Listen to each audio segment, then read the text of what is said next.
we'll just skip that because we talked about it already.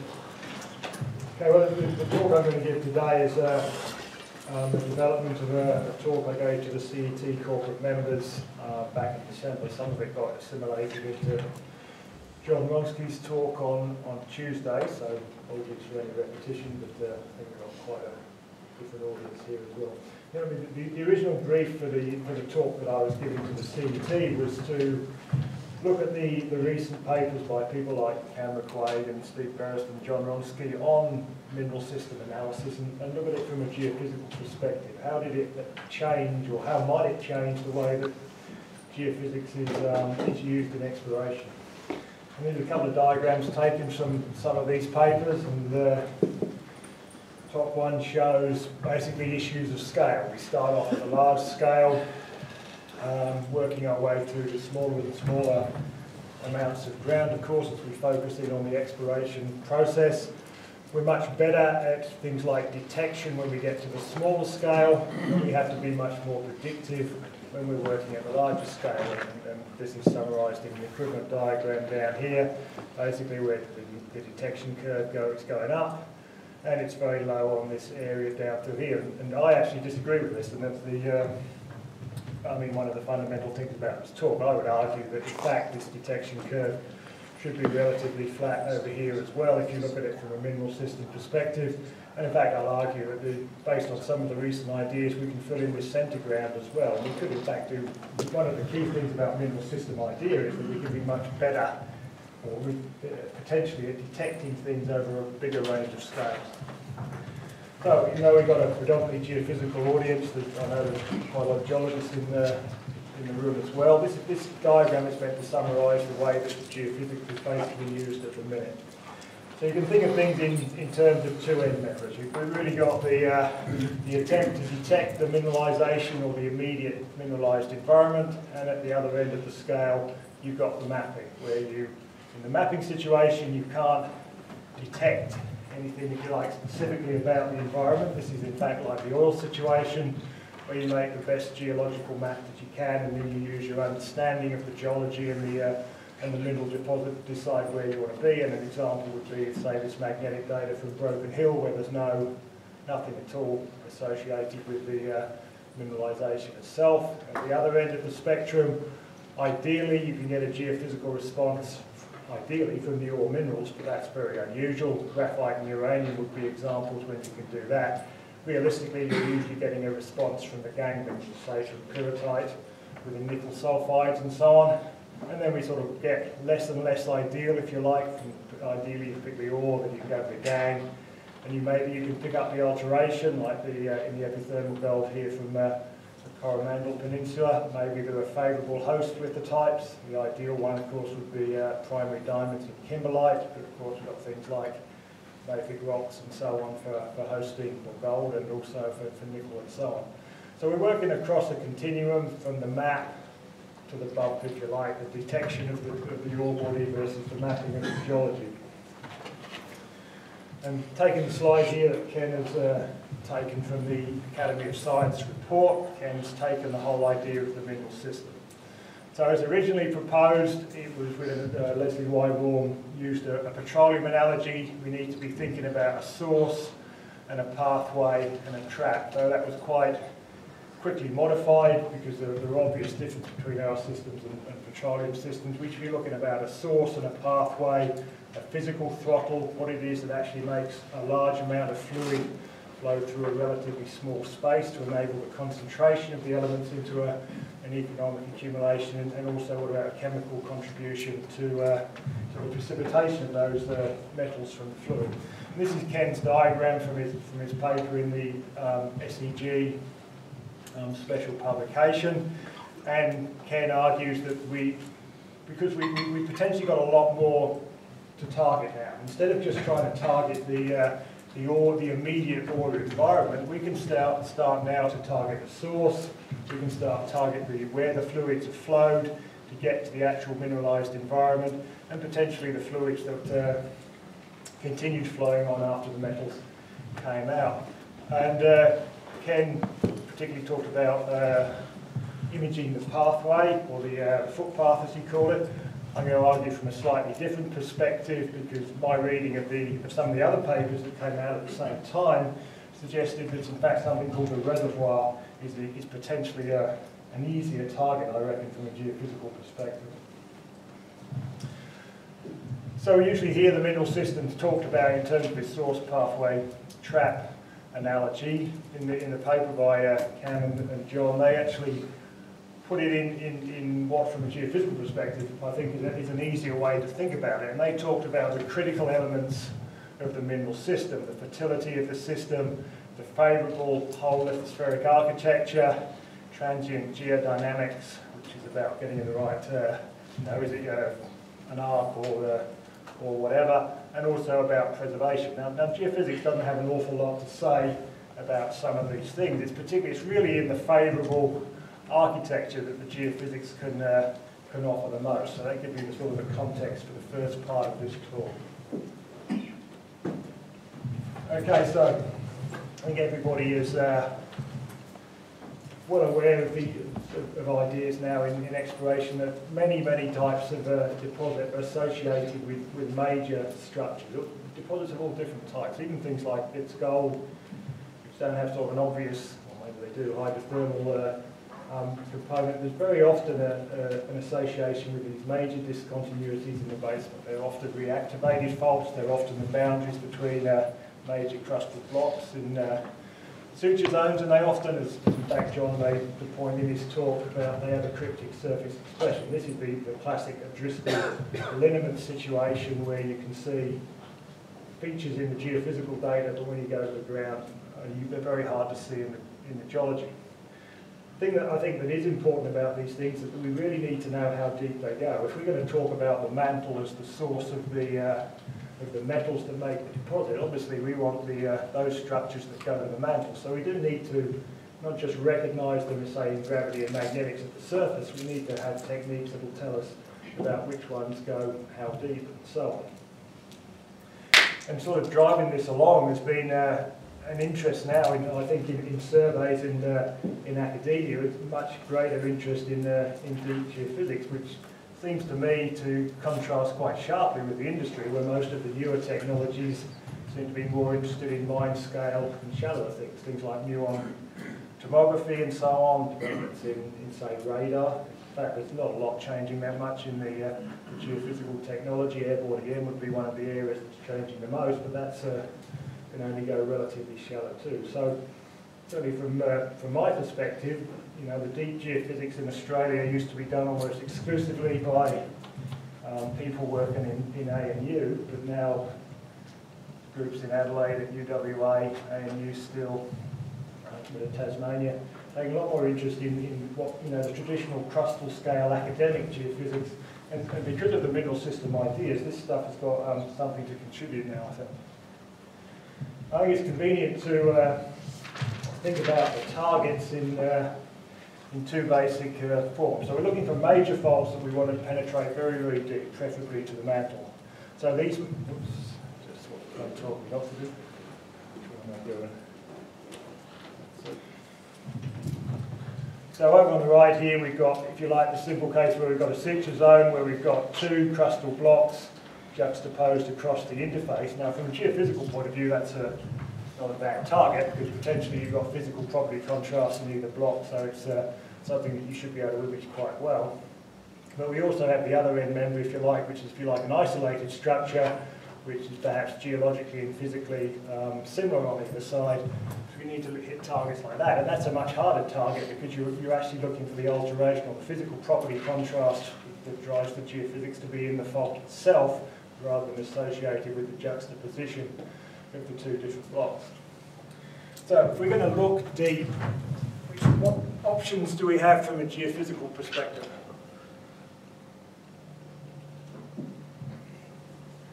Well, we can wheel out the usual suspects. Gravity and magnetics, of course, are biased towards responses from the near surface, but they will give you information at depth. But really, we're talking about active seismic methods, we're talking about passive seismic methods, and we're talking about magnetotellurics. And of course, any geophysical method loses resolution the deeper that you go. So we would like the targets to be bigger. So this is fundamentally an easier target than, for example, this one. But we're going to have to do it with active and passive seismic methods and MT fundamentally. Okay, so Australia's got a good network of deep seismic reflection data. It's obviously a huge country and only a tiny fraction of it is covered, but compared with many other first world countries, it's GA primarily working with the surveys has done a good job. And we've all seen interpretations like this one, which is from the deep seismic data from the Capricorn. So we're going from, what are we, near the Ilga up here, northwards across to the Pilbara. And various faults have been interpreted in here, and some of them connect with the mantle, and some of them don't.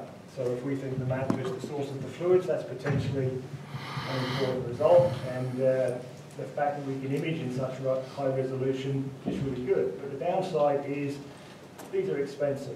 The whole country is not going to be covered with a detailed network of these kinds of data in the foreseeable future. The other thing I think about it is that these kinds of data tend to be sort of seen as definitive, if you like. These are the ones that give the most geological-like image, and you could get, you know, the result looks very much like a cross-section. But in reality, when you actually take part in the workshops that GA and so on arrange to interpret these deep data sets, it's actually very hard to interpret this data in a confident manner. And things like just changing, you get different versions of the data which have been migrated with different velocities. It actually makes quite fundamental differences in the geometry that you interpret. And they are highly interpretive. You know, many of these things, you know, if you really put them under the microscope, are you really sure that that feature's there and it goes that deep? So they're not perfect by any means, but they are the best we could do. And in terms of the sort of regional scale exploration, they represent the most detailed calibration point, if you like. If you're going to explore a terrain on a large scale, they represent a handy calibration point, you know, where you've got a reference that you can compare other less high-resolution geophysical data sets to.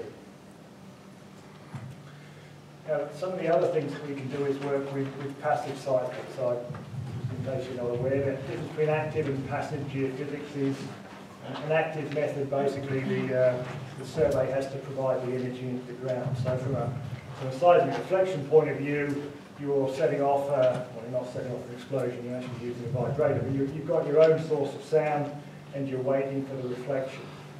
These methods are generally more expensive, give you better resolution, but the alternative methods, the passive seismic methods that use natural sources of, in this case, seismic energy, much cheaper, and consequently you can extend them over a much wider area.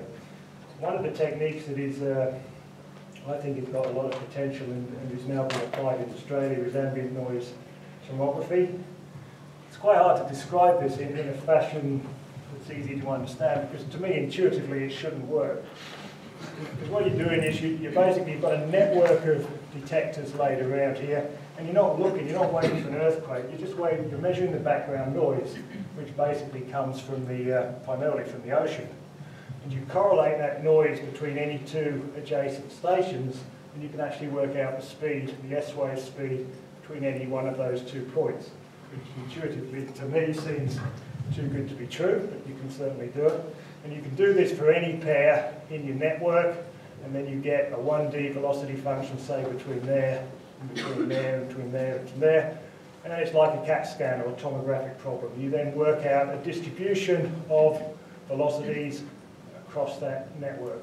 And by looking at different frequencies, you can look deeper, or shallower, of course. So you can build up a volume. These are just slices to an example. It's actually in America somewhere. And you can start building up the large-scale geometry of the crust. So this can pick you potentially those major block boundaries that could be the control, first-order control on favourable lithospheric architecture. So this is the technique that's being applied in Capricorn at the moment, for example, which I think could become more significant in a mineral system context. There's also body wave tomography, which relies on the travel times of teleseismic event. The teleseismic event is a distant earthquake. sufficiently far away from where you're recording it, that the energy has dived down into the earth, coming back up to the surface in a roughly vertical path. And again, you can look at the various travel times of those earthquakes. You can set it up as a tomographic problem, and you can derive a velocity volume of the Earth, which should pick out those major crustal boundaries. The big block boundaries where the suture zone where one block is laid up against another. Pros and cons, both types of tomography. It's cheap. We've got equipment that can do this from the National Equipment Pool, the ANSA pool, and there are at least 3 surveys going on at the moment in different in parts of the country. Downside is that you have to record for a long time. The ambient noise experiments you have to record for about 3 months, typically in Australia. But some of the other ones, and you have to have the things out for several years. So it's not going to be a very sort of quick solution, but of course, money is very important. If you can do this kind of experiment for minimal cost, that's hugely attractive. However, what I think is the potentially most significant and interesting deep seismic technique, which tells us about favourable architecture, is based around receiver functions. Now, receiver functions also use teleseismic arrivals, in other words, distant earthquakes. And basically, I'm getting into any sort of detail here, the earthquake waves are coming up from below, they encounter, say, the moho, and they split into different types. They're converted from P waves to shear waves.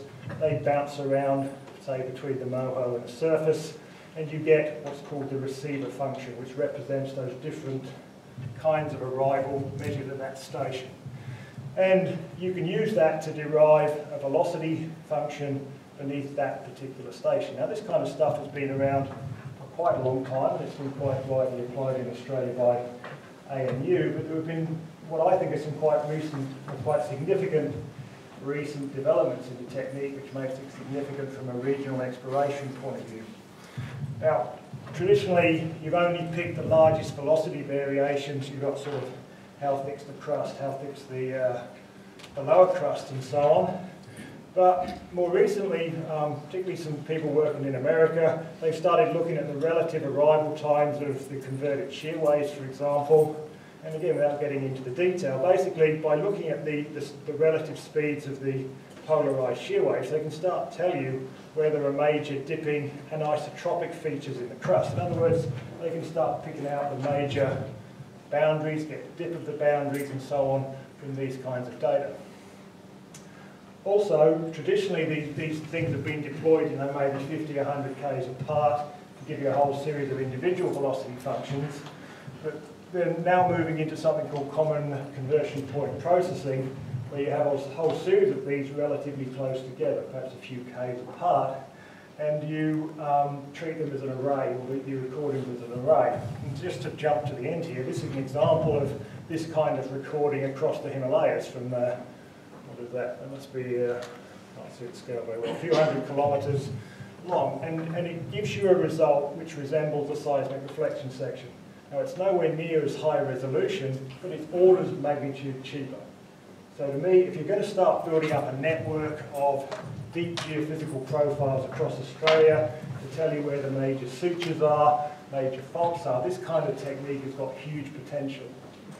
You could perhaps have one seismic reflection profile in the area of interest, giving you a calibration point, and then you could have a whole series of these way, way cheaper, lower resolution profiles to help you map where the major features are, like major faults coming through. Again, I can't see it very well, but I think it's coming through there. The other major suspect, or usual suspect, of course, is MT, and there's been a huge increase in the interest in magnetotellurics in recent times. I think most people know what it is. It's a deep penetrating frequency domain EM technique. You basically use natural electrical and magnetic fields to infer conductivity with depth. Because it's a passive technique, it's relatively cheap. You don't have to record for as long as for the seismic things. You usually deploy them from days to weeks, depending on how deep you want to look. So it's cheap. It's not that hard to do in practice in the field. The downside to me, and the major weakness, is that we can create, or Graham Heinzen, for example, can create this cross-section that most people have seen now across Olympic Dam. colour-coded according to variations in conductivity, and we can make, you say, okay, here's the bathyllus Olympic Dam, and here's the finger of God, the conductive zone pointing up towards Olympic Dam. I think fantastic. That's great. The problem is we really don't understand what causes conductivity variations in the mantle and in the deep crust. I mean, there are obvious candidates like fluids and conductive phases like graphite and sulfide and so on. We can have a guess, but these things are, we possibly will never understand this because of the practicalities of making measurements under mantle conditions, but particularly because of the time scales involved to actually make the measurements. So the real weakness to my mind of this technique is understanding what we're actually seeing. And we can, sort of do a pattern-based look at it if you like. Here's a profile that we did from the Southern Ilgarn. So this would be Norseman across the Haydn here. You see these dipping conductive zones in the crust, which we interpret to be fault zones. Great, they seem to go all the way down to where the moho seems to be. These are potentially great targets, and they're the second type of target. These are you're actually imaging the faults themselves. You don't need a juxtaposition of two different crustal blocks. So this is very handy. And a point I should have made, the seismic methods would struggle, apart from reflection, to hit this kind of target. So that's where you see it's complementary to those passive seismic methods. You also get some other interesting results in that you can clearly see that, so there's the moho through here, that's 40 Ks. There are regions in the mantle which have got significantly different electrical properties. And in the mineral systems context, I think this is quite interesting because, as I'll discuss later, does this mean that these are, and Graham Begg, I think, touched on this in his talk yesterday, is these the areas of altered mantle, metasomatized mantle that have actually been altered and given up their metals? Is this a way that we can actually start to really apply the mineral systems concept and say, instead of just looking at the target, the direct target in the mineralised area, we can say the mantle beneath this region looks like it's undergone the right processes to have created the mineralisation in the first place. So to summarise this particular part of the talk, I think there's some actually very interesting developments in what were traditionally academic deep geophysical methods that have got quite increased economic significance now in terms of the mineral system idea. I think we need to work with seismic and MT techniques together because they give us complementary information. Deep reflection data everywhere would be great, of course. In reality, that's not going to happen. And I think those teleseismic receiver functions-based methods have got a lot of potential. In fact, we've got an array out in the Capricorn origin now. We've got a large array to do the ambient noise and tomographic techniques. We've also got a detailed array which runs along where that seismic line went to try and trial these methods in Australia and see if they do provide us with useful information. This leads us on to the next thing. It's all very well to look at these deep geophysical techniques telling us about the lower crust and the mantle. The problem is the petrophysics. We don't really understand very well what we're looking at. Before we get into the petrophysics in any detail, I was talking about favourable lithospheric architecture. Just to reiterate this point, if you go back to the other way of looking at the mineral system, this is the Cam and John way with the favourable elements. Go back to the sort of the source pathway and so on point of view. Reiterate the point I made prematurely about 2 slides ago. It is quite interesting that you do see these changes in the deep mantle and in this case in the lower crust in terms of their electrical properties, and it does make you wonder whether you can actually start to image the actual source itself rather than just say looking for the pathway or the resulting deposit. And within this context, and at the same time as Ken's paper came out on mineral system geophysics, which I acknowledge that, I think that's the first time anybody's actually tried to put geophysics in a mineral systems context, and that's an important paper. In the same volume was the paper by Cam and John. And the thing that really struck me in reading that paper was the idea that they develop of the fluid reservoir. Now, my initial response to reading this, it had with completely qualitative assessment, and kept using a buzz term called a self-organising critical system, which I didn't really understand. I don't have any perspective on whether this is geologically a great idea or it's not, but if it is correct, I think it's got a lot of implications for how we might use geophysics in exploration in a mineral systems context. And fundamentally, the argument that's made is that there's an extra step if you compare this with the diagram that was up earlier from Ken and the Australian Academy. You've got a source of fluid, it's focused into the deposit, it deposits the metals, and then the fluid goes on. And there's an extra stage in here, there's the fluid reservoir, and without getting into the details, the argument is that the fluid has to be pooled and it has to be held in a region of below the deposit, below the camp if you like, where it gets concentrated and then it's released catastrophically, very suddenly, and that's the actual ore forming event.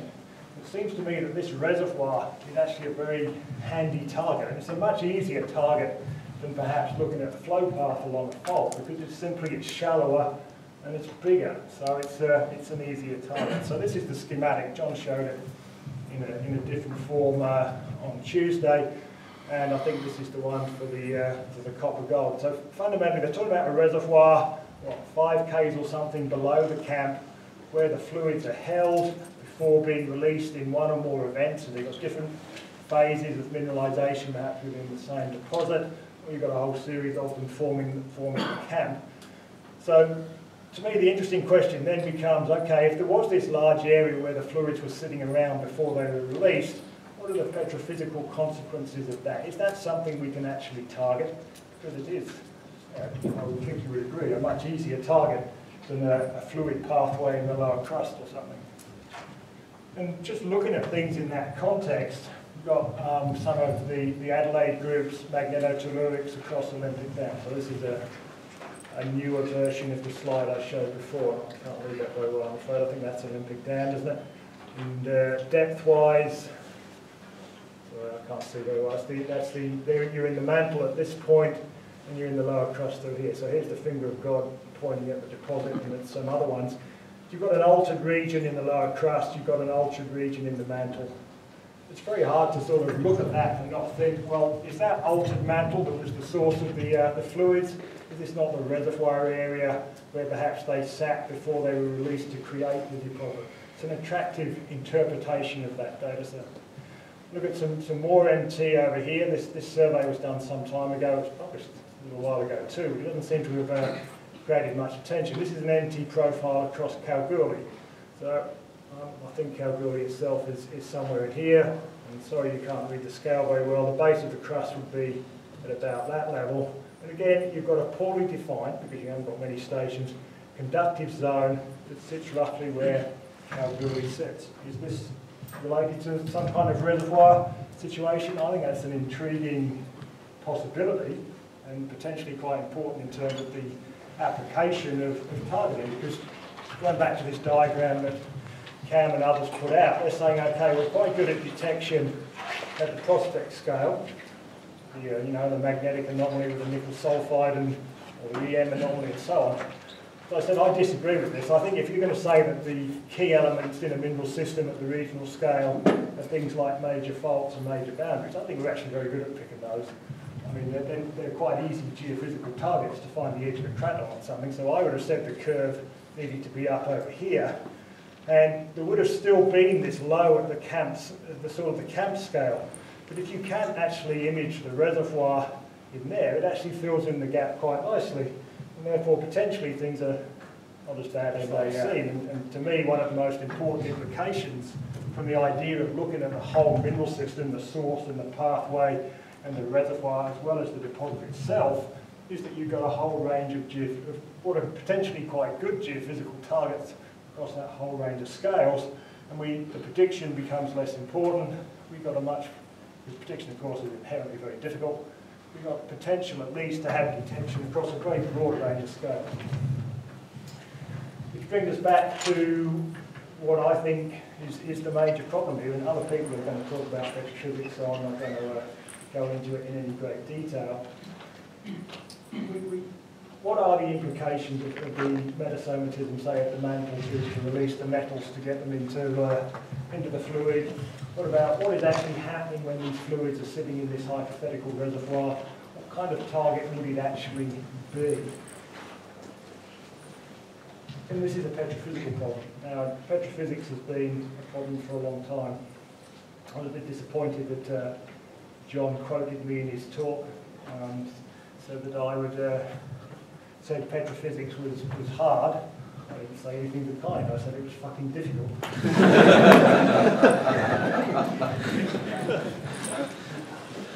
I mean, petrophysics has been on the wish list for a long time.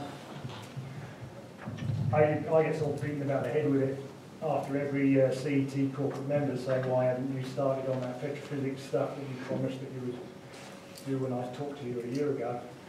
I mean, everybody's been talking about it for a long time. I've been in Australia for 25 years, and I think people have sort of been saying we need to do with more petrophysics ever since. And quite a few things are starting to happen. I mean, one of the points, and one of the reasons I said it was difficult, is that it's a difficult space to work in, because it's not really a geophysical problem. It's a mineralogical or a chemical problem. And you've got to find people who can sit across that space. And there isn't actually a lot of incentive to be in that space. You know, it used to be a thing when you're on the organising committees for the ASEG that you always put the petrophysics on the first thing in the morning after the dinner, because people didn't want to go and say, sorry, Mike, 5 minutes. Okay. But you know that we didn't actually do it this time. There are a lot of databases appearing. There's a lot more petrophysical data being collected, core scan and facilities coming up. People are going to have a lot more geochemical data. You know, people are going to carry around XRFs now like they carry around sus meters, and technique, you know, for portable NRM. There's a lot more data being collected. But to me, we need to be careful how we work with it. First of all, one of the things I always think is that there's no point in making 1 or 2 petrophysical measurements, because they simply won't be representative. It's almost like a few data points is worse than no data. Sorry, a few data points is worse than no data at all. These are just histograms of variations in physical property susceptibility in very small areas. If you look at the komatiite on the right there, that's one komatiite flow. Okay, look at the variation that you get just from that one komatiite flow. And if you're going to represent this realistically so that you can actually use it, you need a lot of data. You know, just taking 1 or 2 measurements is no good. So you need to, you know, the geologist who goes up to the outcrop and gets out the sus meter and takes 2 or 3 measurements, it's no good. You probably need 50 measurements at the absolute minimum. And most of the people can't be bothered to you know, take that many. So I think you need to work with populations for a start.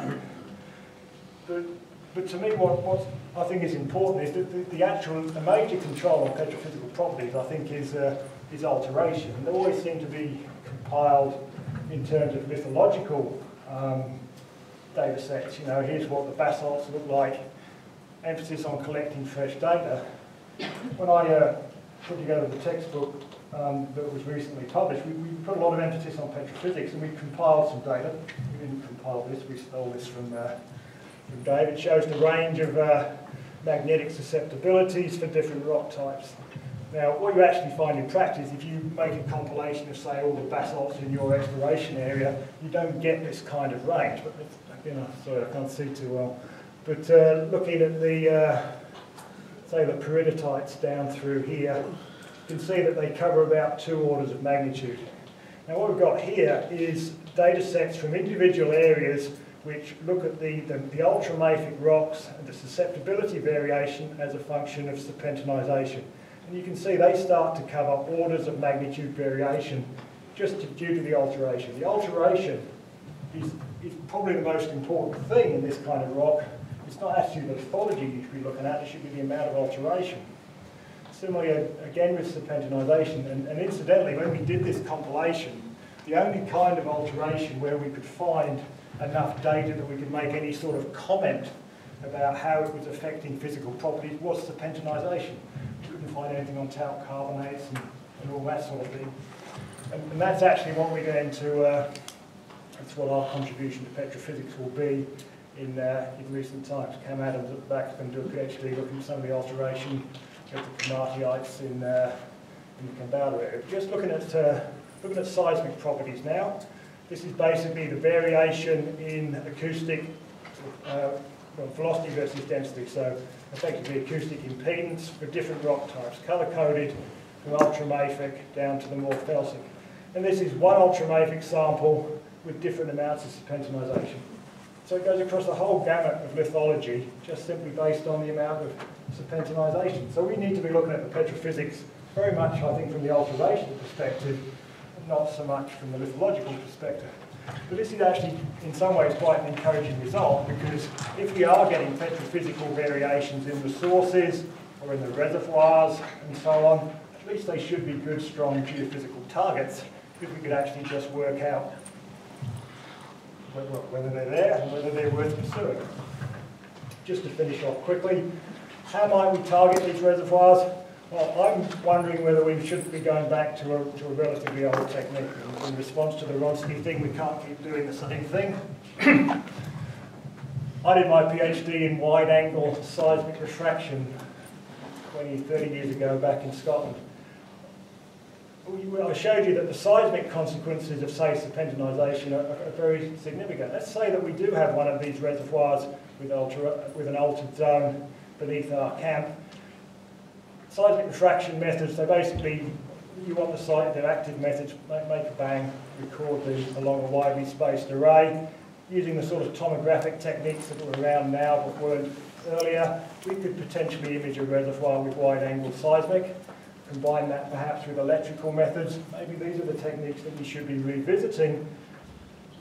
Not just electrical things to see the potential source areas and maybe the reservoirs, wide-angle seismic as well. So my principal messages, let me finish, Ken. I think we do have potential targeting at the large scale and the camp scale. We need to know more about the petrophysics of these sourcing and these reservoir areas if they exist. MT and wide-angle seismic may be the way to go, and I was just throwing it out there. Australia's pretty much covered with magnetics and gravity now. Some of the surveys are turning to higher resolution surveys. Maybe we should be using these passive seismic techniques to create those pseudo seismic reflection sections. Maybe we should be doing wide-angle surveys at the camp scale, say around Kambalda or Kalgoorlie. Perhaps we can image these reservoir things, and this is the, if you like, the next generation of government data. Maybe should be of this type. Okay, that's all I got.